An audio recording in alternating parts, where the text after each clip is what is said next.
Les animaux font partie intégrante de notre vie. Nous sommes habitués à être entourés de certains au point de ne plus y faire attention. Pourtant, il existe des animaux auxquels vous ne devriez pas vous frotter sous peine de ne plus jamais voir la lumière du jour. De celui qui porte une maladie que l'on n'a plus aperçue depuis 1000 ans à celui qui peut vous tuer en quelques secondes, aujourd'hui on va voir ensemble 3 animaux que vous ne devriez jamais approcher. C'est parti.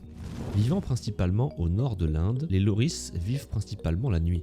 Ils sont lents et silencieux et ont des yeux attendrissants. Pourtant, ces animaux font partie des plus dangereux si jamais vous ne les approchez pas correctement. Et pour cause, le loris est un des animaux les plus venimeux au monde. La glande qui lui permet de sécréter ce venin est localisée dans son épaule. Ils le font ensuite passer dans leurs mains qu'ils lèchent régulièrement. Une simple morsure peut alors vous transmettre une dose de venin incroyablement élevée. Cette espèce est incroyable car il est très rare qu'un mammifère dispose de venin à disposition de façon aussi simple. La plupart des espèces pouvant bénéficier de ce genre de défense sont les serpents, scorpions, araignées ou encore les grenouilles. Cette espèce peut donc être potentiellement dangereuse pour les humains seulement si vous venez la déranger. Et dans ce cas précis, c'est plutôt l'humain qui est en cause puisque l'habitat du loris est menacé. Le loris est en effet braconné depuis plusieurs années au point d'être classé aujourd'hui dans les espèces en voie de disparition. Le venin se transmettant par morsure, les trafiquants qui les capturent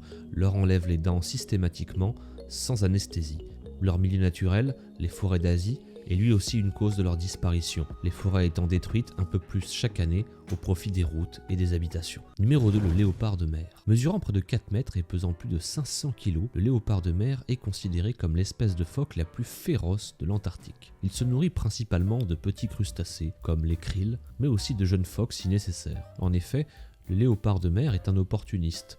Il n'hésitera pas à s'attaquer à des otaries, des éléphants de mer et des manchots qui, selon les scientifiques, font partie de son repas favori. Sa consommation pouvant atteindre jusqu'à 8 manchots par jour. Comme la plupart des animaux, le léopard de mer est craintif face à l'homme, mais très curieux. Il n'hésite pas à s'approcher des embarcations, il est généralement inoffensif, mais n'hésitera pas à montrer des signes d'agressivité s'il se sent en danger. Si jamais vous vous faisiez mordre par cet animal, vous auriez peu de chances d'y survivre. Sa puissante mâchoire a une ouverture de plus de 60 cm et est composée de 16 dents particulièrement longues de 2,5 cm. Ces dernières peuvent broyer n'importe quel type d'os, mais elles lui servent aussi à filtrer les crustacés qu'il avale. Si jamais vous arriviez à vous en sortir après une morsure des léopards de mer, sachez qu'il peut également vous transmettre la cellulite, pas celle que vous souhaitez faire disparaître avant l'été. Ici, la cellulite fait référence à plusieurs bactéries, principalement des streptocoques, ce qui vous provoquera une inflammation sévère des tissus conjonctifs et sous-cutanés. Pouvant vivre jusqu'à 17 ans en captivité, cet animal qu'on compare souvent au canard ou au castor a été découvert par les Européens en 1798.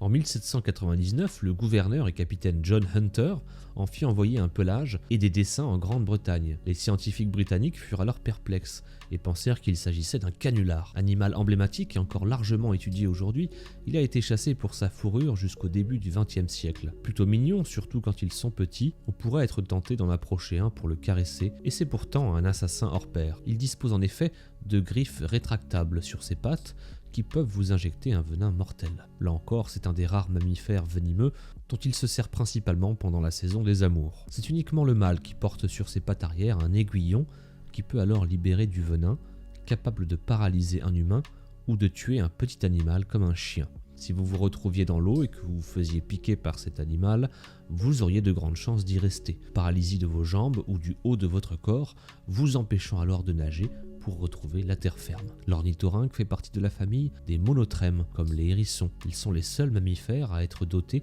du sens de l'électroperception, c'est-à-dire qu'ils ont la capacité de localiser leur proie en détectant le champ électrique produit par les contractions musculaires de ces dernières. L'électrolocalisation de l'ornithorynque est celle qui est la plus sensible de celle de toute son espèce réunie. Souhaitez-vous voir un épisode 2 ? Si c'est le cas, n'hésitez pas à laisser un pouce bleu et bien sûr à vous abonner. C'est gratuit et ça vous permettra de ne pas rater les prochaines vidéos.